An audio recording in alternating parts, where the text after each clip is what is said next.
Happy birthday বল।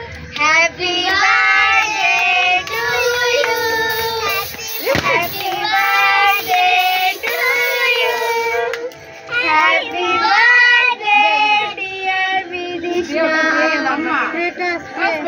আগে তুমি এটা খাবো না, ওয়েস্ট করবে না তুমি এটা। আচ্ছা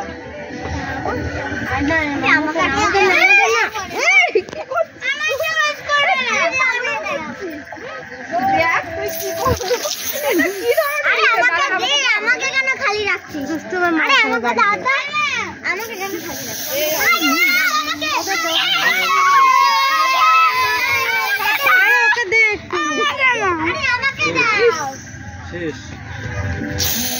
আচ্ছা আচ্ছা আমাকে দে, আমার মিঠা দে, আমার মিঠা দিয়ে দে। হয়েছে হয়েছে, ভিডিও হয়ে গেছে। এই দেখ নিচে নিচে দিচ্ছে। এ ভাই আমাকে দিদি মোড়ে কি ভালো লাগছে। আজ দুইবার পড়া হয়ে গেছে। আগে তাই করছি কেটে দেবো। Hi hello. এবার আমাদের তিনজনের ফটো তুলে দিই ভাই। ক্যামেরা সামনে কর। এই তো ক্যামেরায় আয়।